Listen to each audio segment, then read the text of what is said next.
What's good, everybody? What's good, man? What's good? Happy Tuesday, y'all. Happy Tuesday. How's everybody doing, man?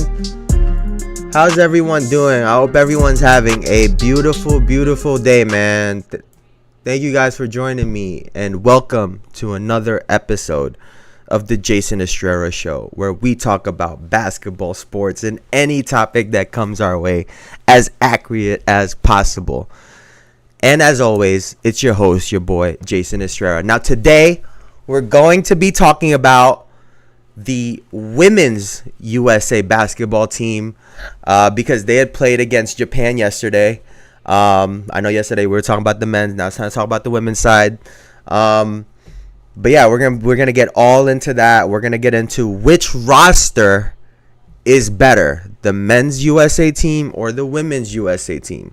We're going to talk about Japan. There's something about the Japan national team for both the men's and the women's side. So we'll get into that in a little bit.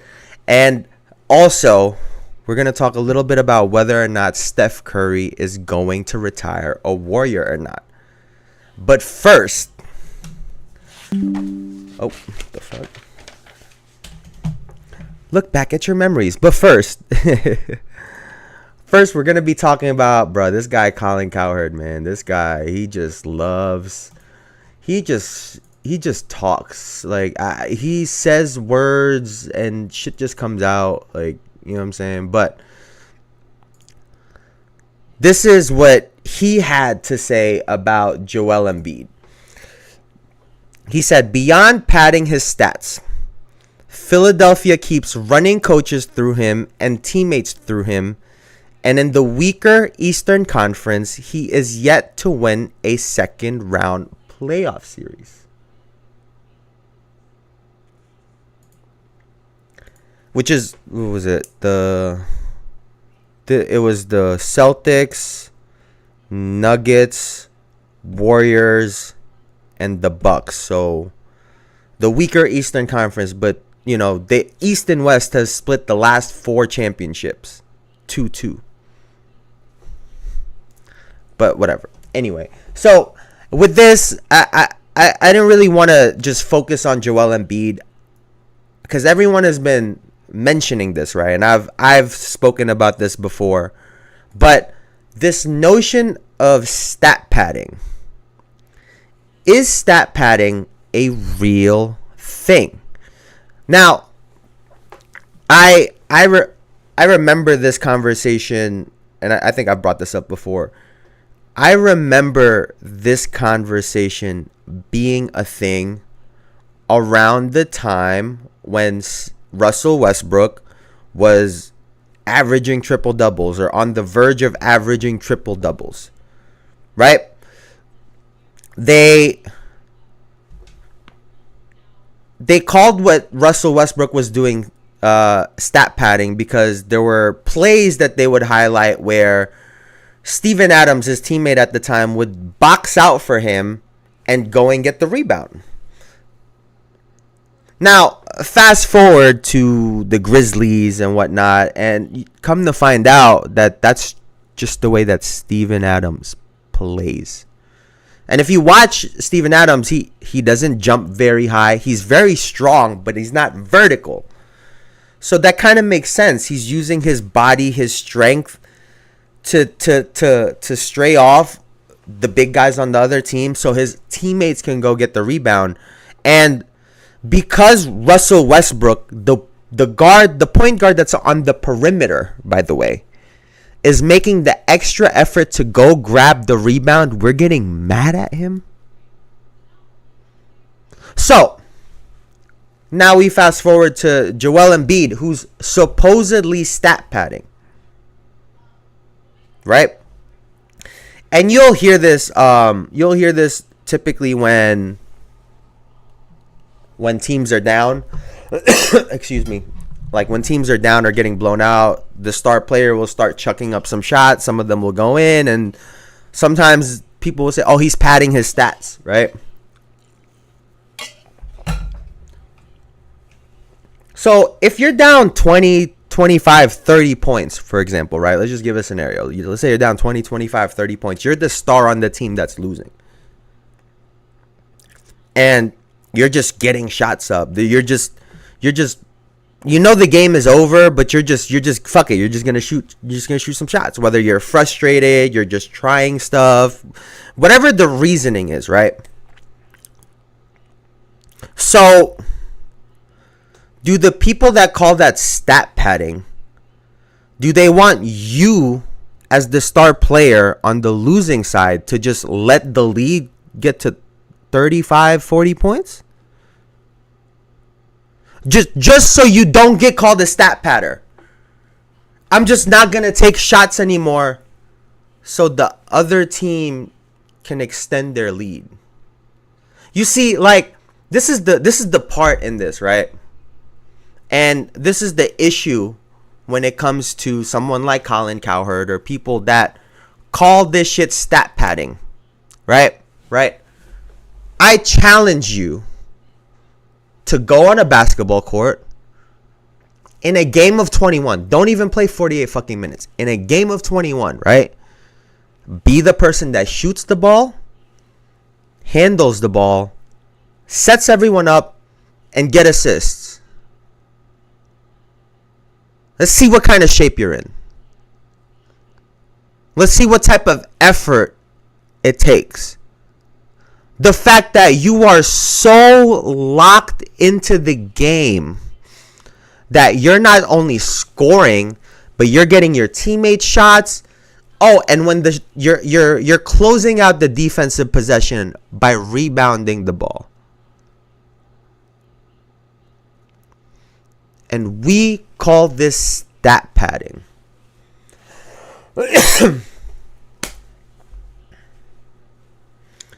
To an extent, I can understand it, but you lose me with the effort. Right? Anyone that says stat padding, in the fourth quarter to be putting out effort to run on some of those extra play, and I get it. Sometimes it looks like why the fuck couldn't you do that earlier on? If you've played the game, you would understand that shit just happens like that sometimes. There is no deeper meaning behind it. Sometimes you're just off, or you just, whatever the case is. But you get penalized for putting in effort when the rest of your team isn't, if you're losing. And, oh, by the way, for Joel Embiid made the playoffs. Like, I get that he's not a champion, but like we always say, there's only one champion every single year. Everyone can't go. It's just, everyone just loves to pick. So, Joel Embiid is stat padding, but Jokic isn't stat padding. So he don't need all them assists. Somebody else go. Jamal Murray's a point guard. Why don't he go get all the assists? It's dumb. It's a dumb line of thinking. Like, it's stupid. It really is. It shows someone that's never actually experienced anything in this sport. Now, I'm not saying I'm a fucking professional or anything, but it requires a lot of effort. And to just call it stat padding as if to say that you're cheating the game or no. Honestly, I'd be looking at the motherfucker that didn't practice enough to be able to put up that many shots. That person's cheating the game. Not the person that worked out this morning and last night and at shoot around and at practice yesterday and came in today and got a triple-double. The fuck are we talking about? Bruh. Now, the other part of Colin Cowherd's statement, right, is that Joel Embiid is overrated. So, riddle me this, Colin Cowherd.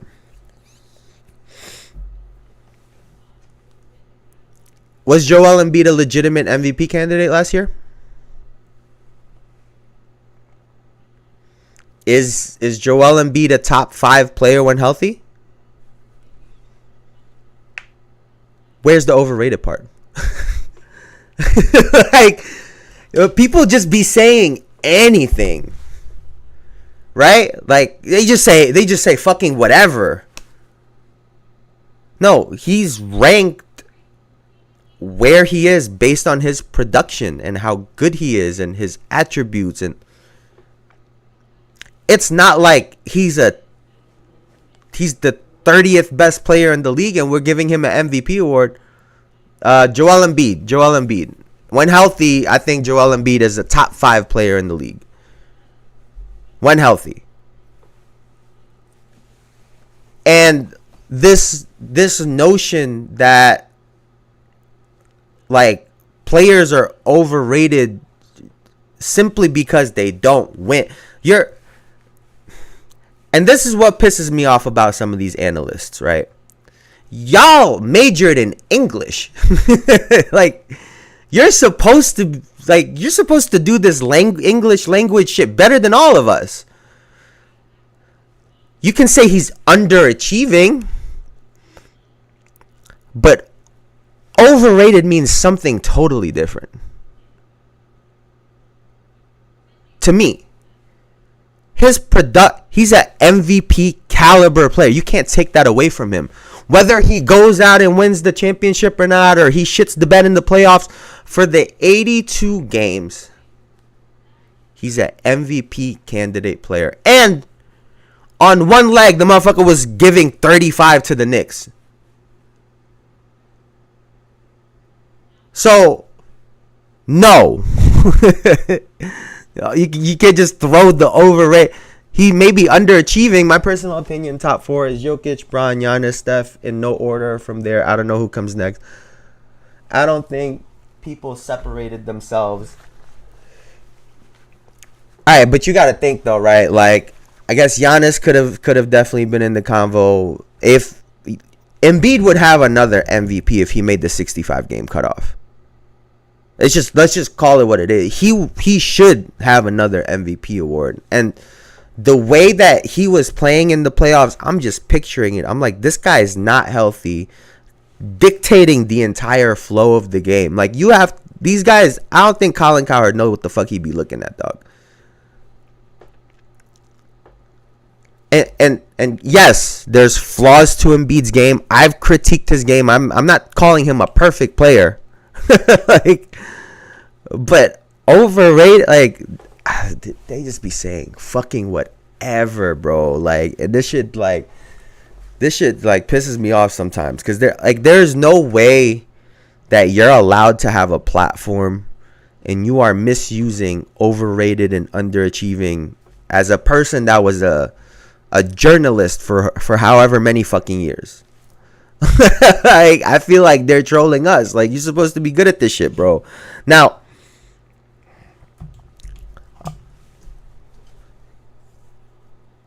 he is what he is, and he's not overrated. People will see one bad thing about a player and crucify them for it. They want perfect players. There's that too.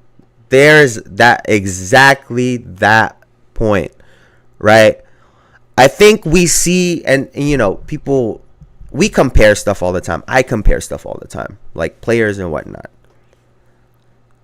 But there comes a point where, when we're comparing players, where it's like, you have to realize they're not the same. Right? I was talking about this with like people want to compare him to Shaq. He's not Shaq, and Shaq's not him. Like, are there things that Joel Embiid can add to his game? Like I said, for me, the biggest thing about Joel Embiid is his fitness. I think he could be in better shape. I'm not saying he's not in shape. I think he can be in better shape. I think he needs to lose a little bit of weight to gain back some of the agility and the quickness that he had. And put a little bit less stress on those legs and those knees. And honestly, besides that, he plays with a lot of force. He's been posting up a lot more. Like, I think Joel Embiid is far from an overrated player. And then the ironic thing, Elijah, is this, right? Like, how old is Joel Embiid right now? He's 30 right now, right? Joel Embiid is 30. So imagine he don't win a championship in the next 3-4 years, joins a team when he's 34. He's a lesser player, wins a championship then, right? When he's not the main guy. And then all of a sudden, what's the media going to do? Oh, he's an NBA champion. He's a da-da-da-da-da. And they're going to try to make it seem as though, oh, he was capable of winning a ring this whole time. And it validates all of his stats. When, motherfucker, his stats were his stats with or without the ring. Like, he played... He's a great player. Like, it is what it is. Like I said, everyone can't win the ring. That's what makes it special. That's why there's a certain group gets in there. But to take away everything else that he's done and to all of a sudden call him overrated is just ridiculous to me. Like, overrated when he should have won MVP this past season. Like, bro, like, like that shit don't even sound right. Now, speaking of someone that's getting a little bit older now, Steph Curry, on his loyalty to the Warriors, he says that his loyalty with them will hinge on the franchise's success. He wants to win, and if it's a situation where you're a bottom feeder and it's just because you want to stay there, I'd have a hard time with that, is what Steph Curry said. Now, would it hurt my soul? Would it hurt my soul to see Steph Curry leave the Golden State Warriors? No, because I'm a Knicks fan, even though I like the Warriors a lot and I like Steph Curry a lot. But I think it would look very weird, right, if he doesn't retire as a Warrior. And I'll be 100% honest. I think they blow this team up. I think there's a good chance, right? I think there's a good chance that at the end, by next summer, that they would have tried to, if not have moved one or two of Steph and Draymond. Because I've been very critical of Steve Kerr, right? So on one end, I want to see him. I think him and Dre should just leave at this point. I thought if one leaves, they all should. I think ripping the Band-Aid off better. I agree. They should do it. And also the other part is, selfishly for me, right? Because I've been on Steve Kerr's ass for the last couple weeks. I want to see him actually coach a team. I want to see him get players that aren't that great or players that have a lot of potential but they're not there yet. I want to see him develop them. I want to see him get a team. I want to see if he could do it or not. Because if he can't, then we're going to have to give a lot more credit to Mark Jackson than we've been doing. And I've been trying to do that already. But I think that's the next part in this that I'm very curious to see is how good of a coach is Steve Kerr. Because this is what happened when we saw Spoelstra, right? After Bron, Wade, and Chris Bosh left, granted, they got players along the way like Jimmy and Bam. But Spo has maintained his spot as one of the best coaches in the league through all of that. And that's where, for me, it solidifies him as a coach, a standalone away from everybody else, right? It's like with Tom Brady and what's his fucking name, bro?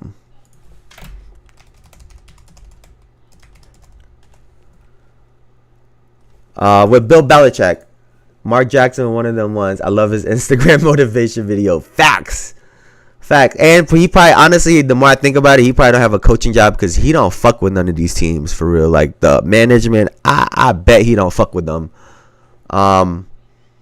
Yeah, it's like one of those situations, right, where Tom Brady left and got a ring without Bill Belichick, and Bill Belichick can't get a ring without Tom Brady. It becomes one of those, I think, because if Steph were to leave and get a whole nother ring, then it really does validate the fact that he was really that dude for this team. He really was. Like, he really was that guy. But to answer the question that I posed originally, I don't think he's gonna retire as a Warrior. We're in an era right now where it's so normal for players to move, to make these decisions for their career. A player that's so competitive like Steph Curry, and not to mention the fact that they seem to have a really great household. So to make a move like this, he has a strong woman in his corner with Aisha that, they could do this together with their kids and whatnot. And I think that she might potentially give him that grace. Like, she could stay back or whatever the case may be. Like, they've built a great foundation with their relationship to where I think if he wanted to be selfish with his career, that he could. And I would love to see him get another ring. I'm not going to lie to you. That would be fire. That would be sick. So that he would be what? 5? 5 rings? Sheesh. That would be crazy, man. That would be crazy. Where could he go? Ship him to San Antonio, dog. Let that motherfucker play with Wemby. Now, where was this other thing, man?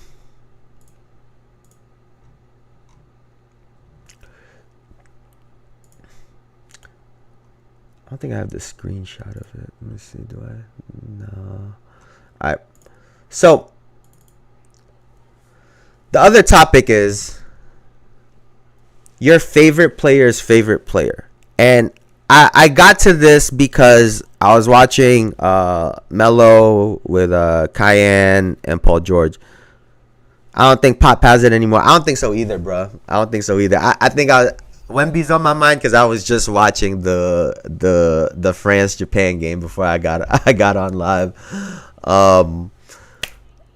But yeah, I'd be real curious as to what could happen with Steph Curry moving. I was too young to see how it was back then, so I can't tell if he dropped off. Well, it was also, I'll be honest, like, it was also a situation where he also had like a great team that filled each other's gaps in, right? He had the ultimate anchor with Tim Duncan, and he had a speed demon in Tony Parker, right? So it became one of those situations, kind of like people. I hope people don't take this out of context, but if you remember, like, or if you've seen highlights of the Lake Show, if you've ever heard the Lake Show, the 1980s Lakers with Magic Johnson, Kareem, James Worthy, and all those kinds of people. Tony Parker was the player that could push the pace. So off rebounds, steals, whatever, blocks, Tony Parker was so fast that he would push the pace, right? And if there was nothing in transition, like I just said, they had the ultimate anchor in Tim Duncan, where you didn't really have to make a play. It was literally just you dump it down to him. And then Tony was also one of those players who, he was so fast. I don't know if you know this. He used to lead the league, or one or two in the league in paint points. Tony Parker, little ass Tony Parker. So, I'm not saying Pop wasn't good, right? I'm not saying that at all. But he did get players that just really complemented each other really, really well. And I think Pop did a good job of putting them in the right positions, right? I think putting Manu on the bench was a great decision because he had a Bruce Bowen and so on and so forth. He was able to make a player like Thiago Silva serviceable. So, yeah, I think it was a combination of Pop was a really good coach. I do think he's also just getting older, so that comes along with it. If anyone has ever seen this with their parents, where like they just become a little bit more lenient with you, they get a little bit softer the older they are. It's not the same. It's not the same as when they're young, when they're super competitive and fierce. And I think that might just be what we're seeing with Pop. But anyway, so I say this a lot, right? Your favorite player's favorite player. What does that mean? Right? And this is one of those topics where this person that I'm talking about, right? When you say your favorite player's favorite player, typically that player, yeah, that's why I said Chloe and Greedy are good guards. Tony does it too, but if you're a little guard, get out and the rim in the transition, beat the shot blockers, really force the issue. No, that's facts. That's facts. Especially in today's game where they play 5 out, and if that's why a player that's why someone like Luka can live in the paint, because they play 5 out. You have the center come and set a pick. There's no one in the paint, and you could just live in the paint and get your shit off. But yeah, so this was really about Paul George, right? And to me, the reason I'm coming up on this topic is the dangers of your favorite player's favorite player. And what I mean by that is this, right? Oftentimes, this person is someone's favorite because of their style. They're not necessarily the best player in the league. I hear this a lot in MMA and in boxing. So typically that fighter is not the best fighter in MMA. Like for example, like a Max Holloway, right? In the UFC, for example, if you know him. A lot of people say he's your favorite fighter's favorite fighter, and it's because he goes out. I mean, he was a former champion, but it's because he goes out there and he puts it on the line. He gets hit and he's gonna hit, right? And those people are exciting because they're gonna do amazing things, but they also make mistakes, right? It makes for exciting entertainment viewership because you're not always gonna get this clean ass game, right? Like if you think about in the Kobe era, for example, in the Kobe and Shaq era, your favorite player's favorite player at the time, 9 times out of 10, was Allen Iverson, right? Allen Iverson was obviously one of the best players in the NBA, but he was not the best player in the NBA. He wasn't the one that was going to go and win you a championship if you really thought about it. It was just his style of play. It was reckless. It was wild. He was going to give you highs. He's going to give you lows. It's just fun. It's fun to watch, right? And the reason I say that could be potentially an issue is if that's an NBA player's favorite player to watch, how do you think the viewer views that player? They love them too. And when they love them, they try mimicking their style of play, the way that they play, the things that they do, right? And that brings me to this topic. Can you learn how to be shifty/twitchy? And this is, like I said, I was watching the Paul George video podcast with Mello. I also saw a video of a trainer. Bro, these trainers, they just be saying whatever nowadays. And this trainer was doing a drill where this trainer was doing a drill where you fall off of the chair. You fall off of your chair so you can explode out of the movement. And he was talking about how you can learn how to be a shifty player or a twitchy player because of that. And I was watching the video like, is this trainer ass?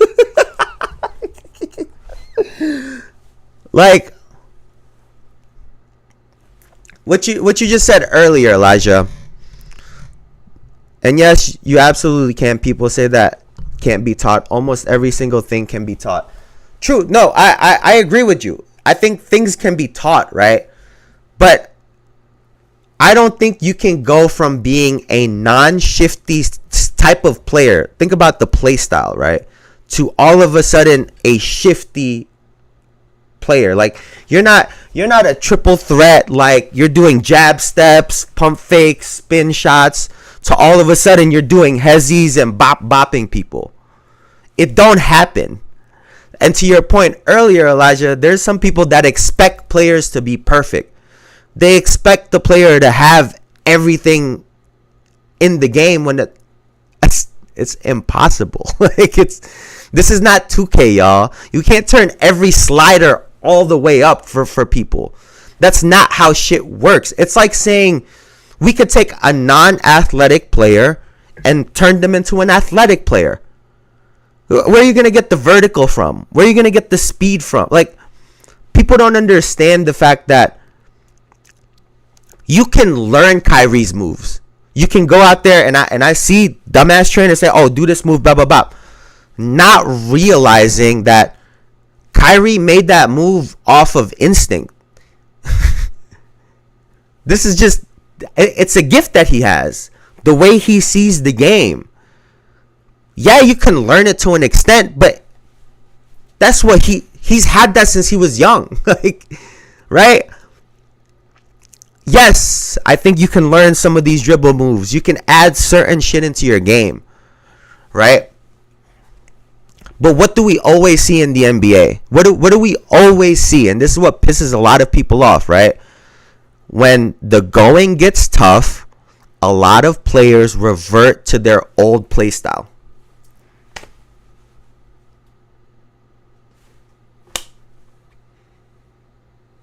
What do we see? Everybody was all like, oh my God, look at Giannis working out with Hakeem Olajuwon, right? Post up game, spin moves, the dream shake. Soon as the season start, what the fuck was he doing? Euros, dribble, spin. He wasn't doing none of that shit. People. You can also be shifty in different ways. People may not think JJ Redick or Klay Thompson are shifty, but they look like a wide receiver, running back off ball. Their game is not shifty off the dribble. Don't force it. Yeah, no, that's fact. I do think that maybe that could be a part of it too. Maybe we got to start identifying or defining these things a little bit more. But this notion that if you're not a ball handler type of player, like for me, for example, right? I was always like a mid post. I'm a get you with the jab, one dribble game. Like that was always my game. I practiced dribbling, right? I tried to learn, and yeah, some of it, you know, some of it I was able to do because it felt comfortable with the way that I play. But even back then, if you were to take me and the way my brain worked and the way I saw the game and all of a sudden tried to have me play like motherfucking Kyrie Irving, it wasn't going to work. It wasn't. Like, what did I say about Team USA? You got to go to the core things of basketball. Is the person defending you faster than you? Are they stronger than you? Do they jump higher than you? Like, all of these things factor in. It's not just, oh, we're gonna like. Am I not making sense, bro? I feel like I'm not explaining this properly. But this notion that you could just have all these different things. You know what is possible for me? Like, let's say you're a guard and you have more of like a perimeter game, right? Like you can like you know, you shoot threes, you like to get to the basket and drive. Like Gilbert Arenas is a good example. This is what I'm thinking of.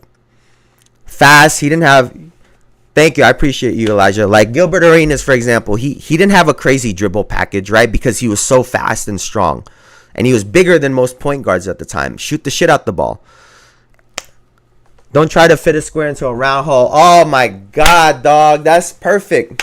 Perfect. That's perfect right there. And a ayo. And a ayo.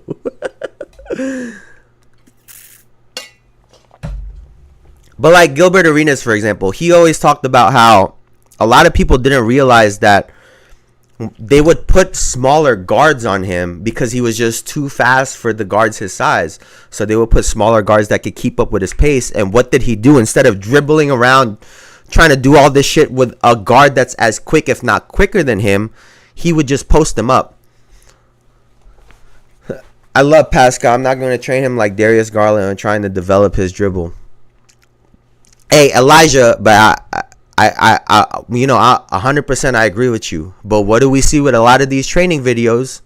What do we see with these training videos? Guards be training with the bigs. Bigs be training with the guards. That goes to show you these motherfuckers don't know what they're doing.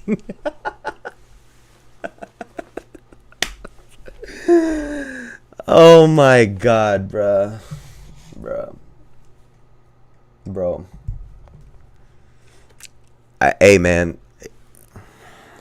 I can tell you right now. If this stream starts getting a lot of views, a lot of motherfuckers gonna hate me. A lot of motherfuckers gonna hate me, bro. We see Jalen John doing Trae Young dribbling drills. Like, come on, bro.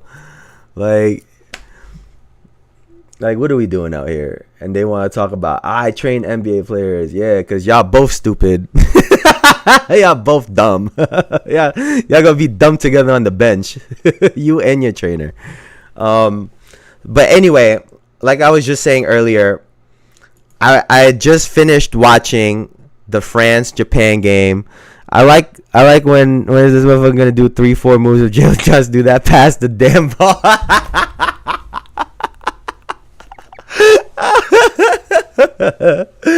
Bruh, no, that's facts. That's facts. Did you get to see the France-Japan game? Anybody out there got to see the France-Japan game, bro? That was, if you didn't get to see it, go check out the highlights. I was screaming at the fucking lap, bro. That game was crazy. First of all, I don't even know what happened to Rui. Was it like a DQ? Let me see.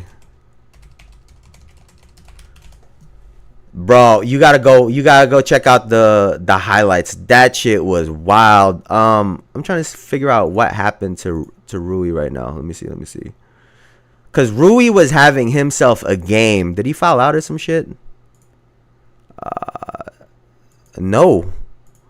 Oh, I think they did like he got like a flagrant foul and they tossed him out of the game. It was a non-basketball play. Excuse me. In the fourth, mind you. In the middle of the fourth quarter, bro. This happened in the middle of the fourth. France was up. And Japan goes on a run, bro. They go on an absolute run behind their guy. I already know I'm gonna fuck up his name. I'm gonna try to say that shit properly though. Where's bro's name? Kawamura Yumi, dog. Yo. Kawamura Yumi, dog. He was going nuts. Yo. They were shooting the shit out the ball. They were up, bro. They were up by, they were up by 4. And France, they were trying. Like, Wemby had missed like a 3 or some shit. And their point guard, with like 10 seconds left, hit an and 1 3. Bro, that shit was crazy. 4-point play to send the game into overtime. Oh my God. That game was fucking phenomenal. I mean, obviously, like, I know more of the players on France. Always loved Nick Batum. Always loved Nick Batum. That's always been my guy. But I really wanted to see Japan beat that ass. I'm not gonna lie to you. I really wanted to see Japan beat that ass. I was like, fuck, man. Second it went into overtime, I was like, shit, I don't like their chances right now. You adding a lot more time on the clock for them to reset and try to get their shit together. Dog. But I will say this too. We were talking about the style of play. I really hate he became the butt of the joke. Wait, who? Who are you talking about? Rui? Who are you talking about? Wait, bro. In the last 2 minutes also, Japan what's this guy's name? Hawkinson or something like that, bro. He got a block on Wemby, and then someone else got. You remember the block LeBron had on Thiago Silva in the NBA Finals? Someone blocked Rudy Gobert like that at the rim, dog. Batum. Oh yeah, Batum. Oh, he became the butt of the joke. Yeah, no, Batum. Oh, and after Rudy Gobert gets blocked at the rim, bro, he deadass elbows Batum. It's the wildest sequence, bro. I'm like, he's been like that, and people have short term memory. He's the reason they made it into the playoffs. He balled the fuck out. Like, he was balling at the end of this. Like, well, there was that one game. He won them the game, bro. Like, he was going nuts. Like, Nick Batum needs to get some credit. Phenomenal player. Phenomenal player. Even, no, the French players in no fly zone. Bro, I'm telling you. And even the last game, Wemby was playing great. Batum hit like 2 or 3 big shots in the fourth also. So I got to give him some credit.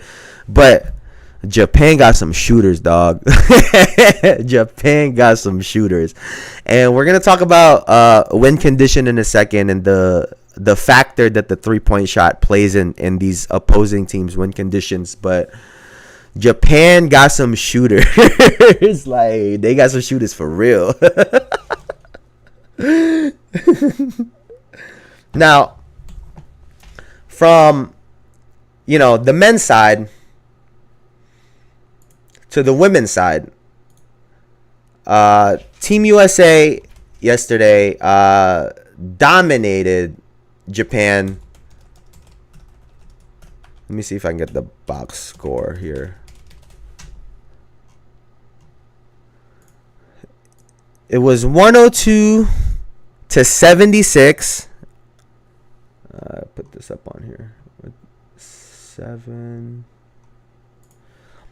And they did it behind, right here, Asia Wilson and Breanna Stewart, who had 24 and 22 points. Chelsea Gray had motherfucking, where is this shit? 13 assists. I said, excuse me? I said, what the fuck? 13 assists? And then Taurasi, bro, I swear Taurasi had way more than 1 assist, but I guess I'm seeing shit. Now, bro, Yamamoto was hitting some shots. Bro, like I said, everyone expected Team USA to defeat Japan, obviously. But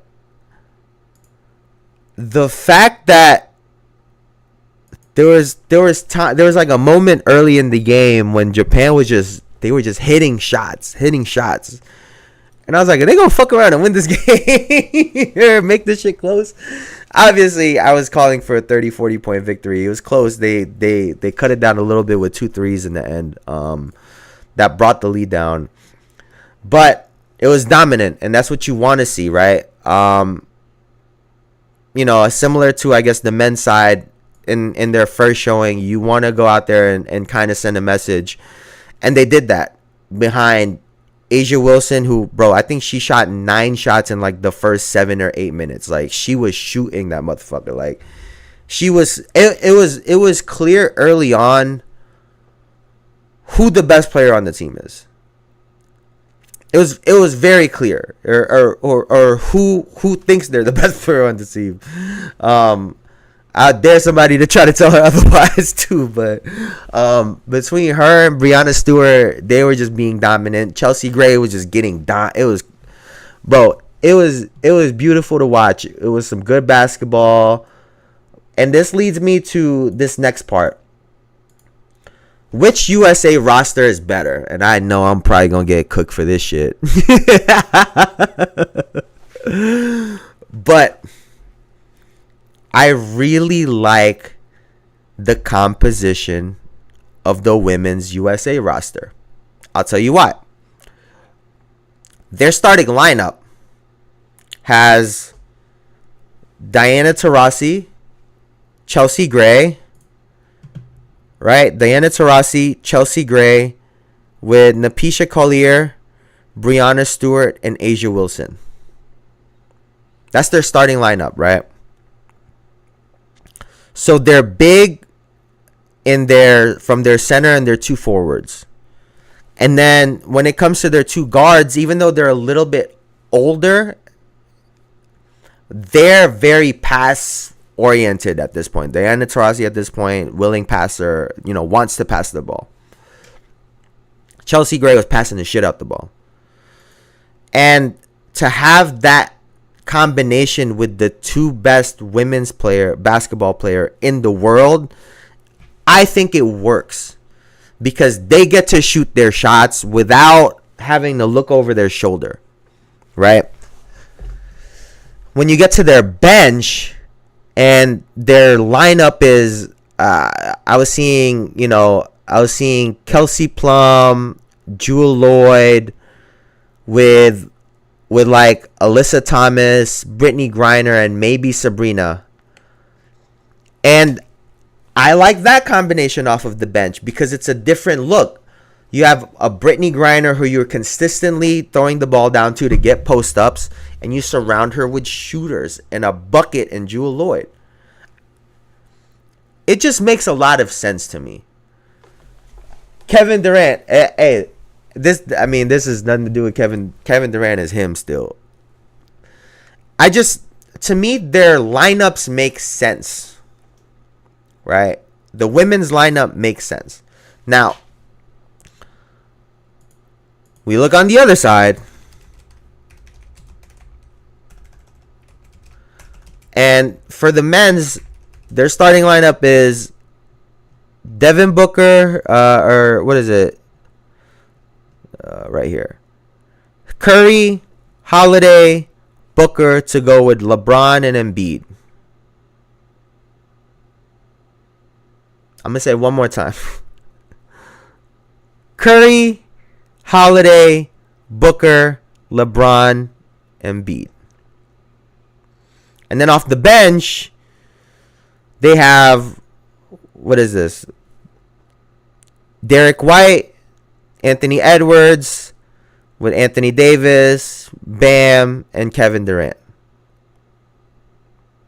And I want to say this first and foremost. Steve Kerr said you can't play 12 players in international basketball, but the women's side just did that. And they blew the team out too.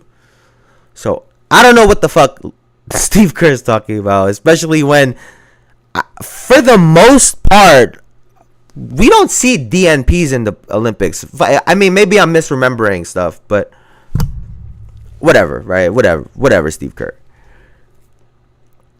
Like, I personally like the makeup of their bench unit even better than their starters. Because you have a great combination of a playmaker in Anthony Edwards, right? A scorer and a bucket in Kevin Durant. And you have your two bigs that could do anything with Anthony Davis and Bam Adebayo. They can switch everything. They could just do everything as bigs. They might not be as big as Joel Embiid or as big as Rudy Gobert and Wemby, but they could do everything. Liar pants on fire.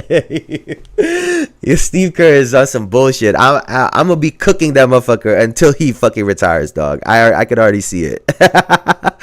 I'm on that ass now, bro. Like, I don't know what he's doing. I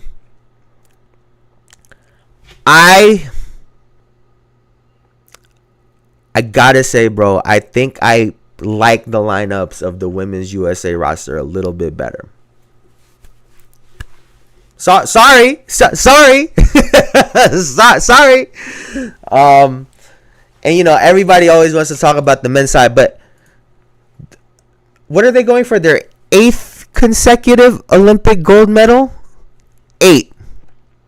So, clearly, the women's side of Team USA has been doing something right compared to the men's side. And I think everyone just wants to mask it as, oh, the world is catching up. No, motherfucker, your team's just not doing shit properly.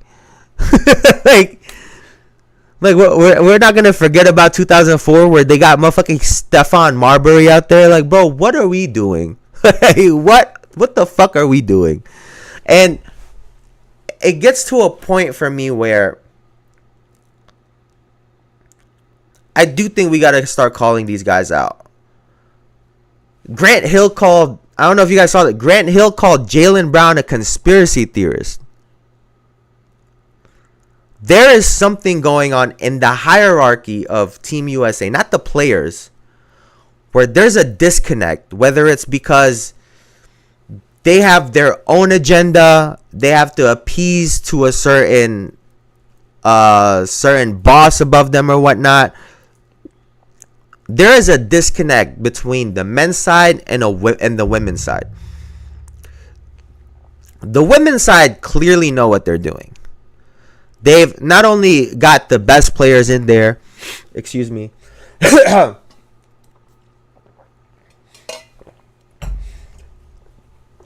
but admitting the Caitlin Clark,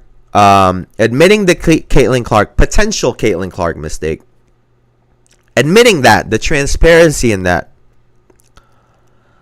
coupled with just the way I was watching the game yesterday and I was like, this shit makes a lot of fucking sense.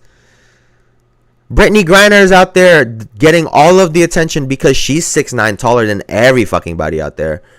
And you surround her with Sabrina and Kelsey Plum, who have never seen a shot that they don't like in their life.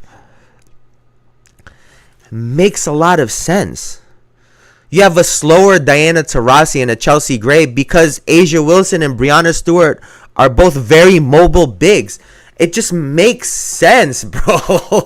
Like, and then you put that in comparison to the men's side. I'm gonna just show y'all this, bro, because apparently I'm not the only one that's shitting on Steve Kerr. Let's just watch this. Let's just watch this shit. Up James Wiseman. If you can't run a pick and roll and go catch a lob, which James Wiseman could do more than that, he don't know what to do with you. Kuminga, he don't know what to do with you. Kuminga had to go to the media to say, yo, I don't like this role, for them to go, okay, we want to play you now. Steve Kerr is still running the same plays for the last decade. Klay Thompson might not even be washed. We just know exactly where he's going every single time. Steve Kerr is the problem. He only picks guards. He don't pick nobody over 6'3". He has Gary Payton Jr., who's a 1. He's 6'2". He's playing the 4. He starts at the 4. That's why he's hurt every time, because he got him jumping against 7-footer. Steve Kerr messed up James Wiseman. If you can't run a pick and so, hey, listen, man. I'm down to start this narrative, man. I am so down to start the Steve Kerr narrative. Dennis Rodman was cooking him the other day. I get to say I was first, dog. I get to say I've been saying this shit for weeks. Fuck Steve Kerr.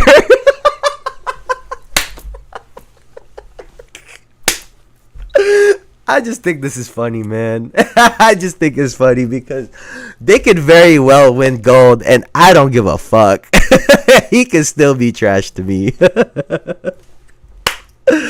Oh, man. I'm going to have a great time watching the Golden State Warriors get 10th again this year. Holy shit. Now,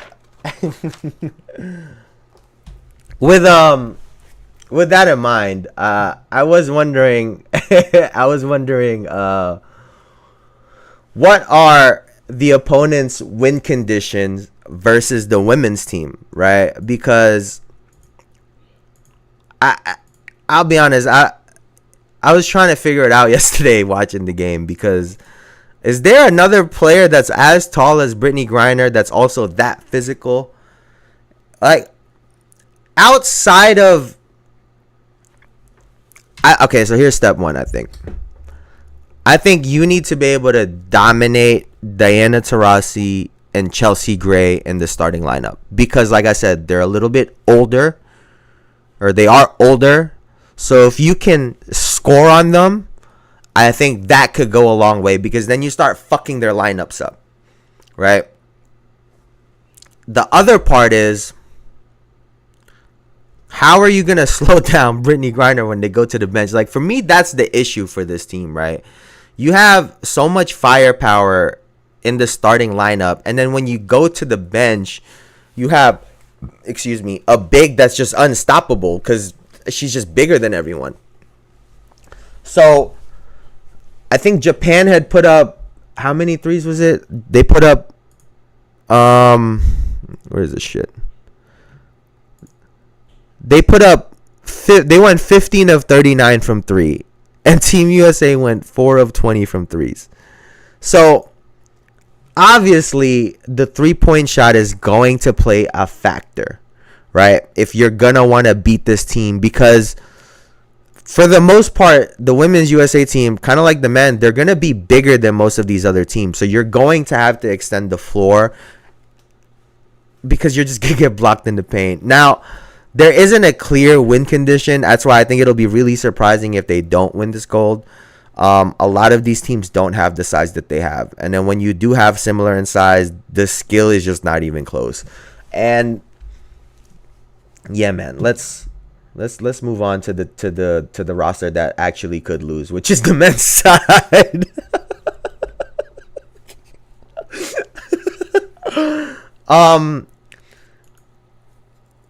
What is the win condition against the men's USA team?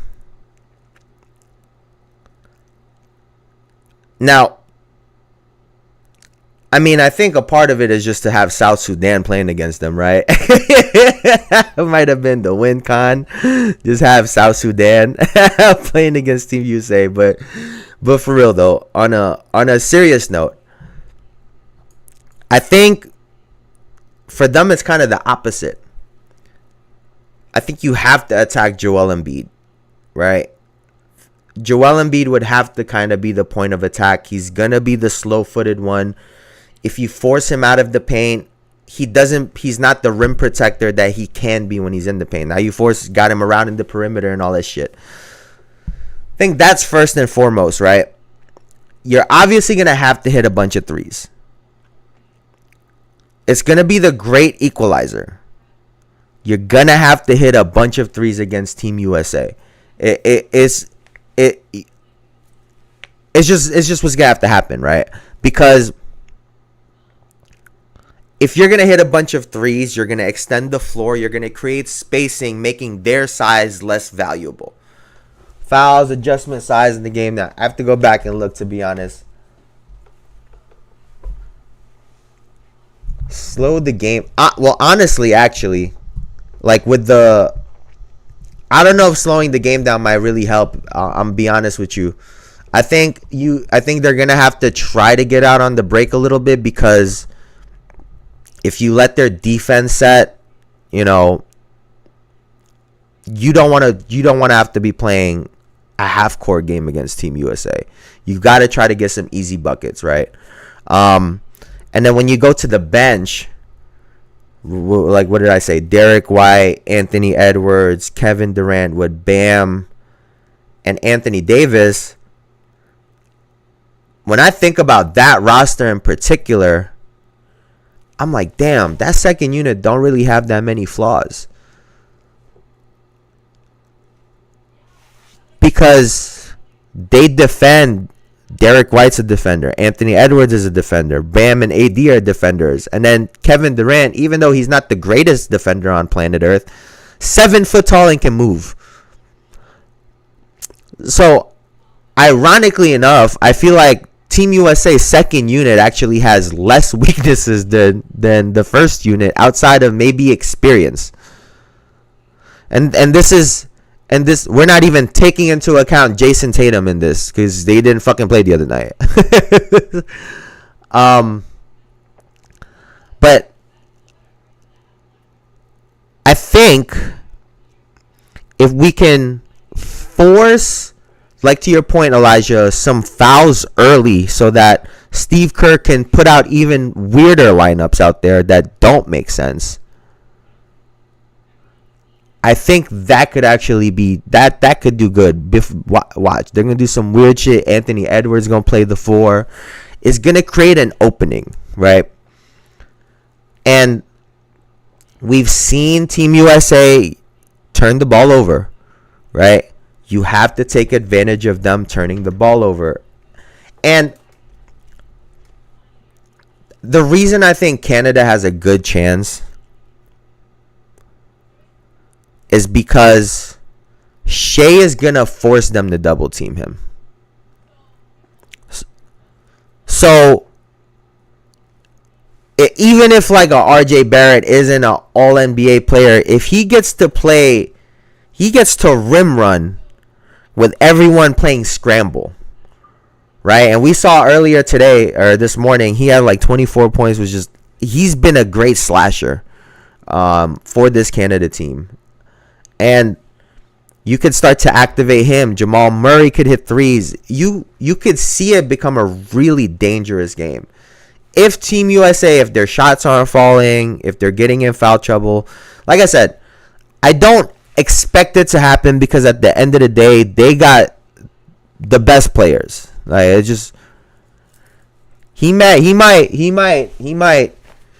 but I think the counter to him would be motherfucking Anthony Edwards. I'll be honest, I think that's the counter.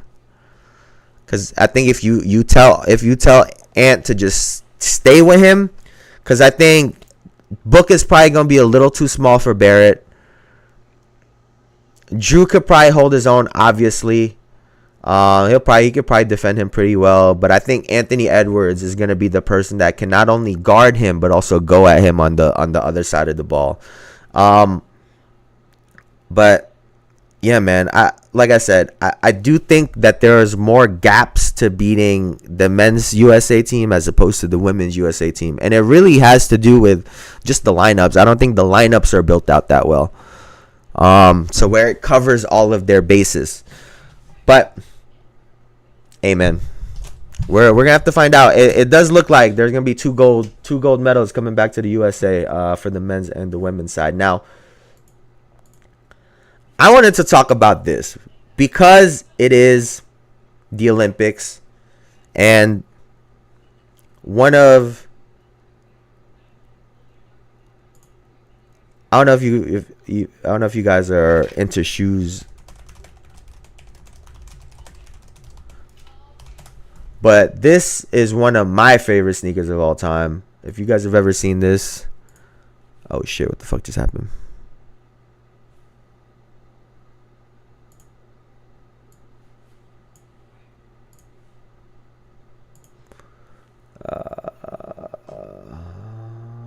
Here.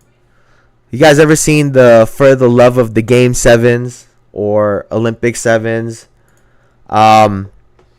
And for me, the reason this came up, right, is obviously we've been talking a lot about money and contracts with all of these players.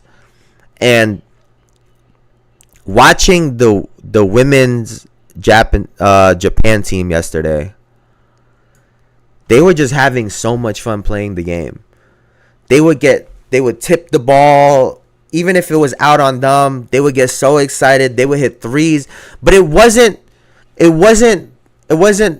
Oh, we're super excited to be here. Like, they were competing still. They were trying to compete. It was just, one of their players was motherfucking 5'4", right next to 6'9" Brittany Griner. That shit looked insane. But have we lost the love of the game? Has it been lost? Right? You know, we have a player like Jalen Brunson, who is seemingly just playing for the love of the game. And even though I was killing him for it because I think he should get paid what he's earned and what he deserves, have we lost sight of this? I think a part of it is, yeah. I think we have kind of lost sight of the love of the game. And if you think about it, the player that exemplifies this, as well as anybody, is Kevin Durant. No wife, no kids, for as far as we know, no girlfriend. Has been on every Olympic team for the past 15 years. We're looking at a guy that has exemplified just love of the game, and yet media and fans kill him because of exterior shit that don't really have anything to do with the game. So which one is it? Right? We were killing these players for their contracts, but someone like Jaylen Brown wanted to come play for Team USA, but we didn't let him. Or they didn't let him.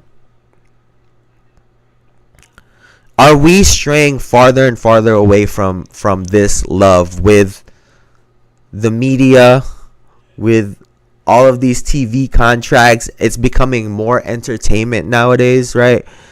I'm trying to bring the love into the game. I'm trying to give the proper players their right credit. I'm trying to raise players up without putting other players down. I'm trying to do my part in this because I think it's important. This game has given and has done so much for me.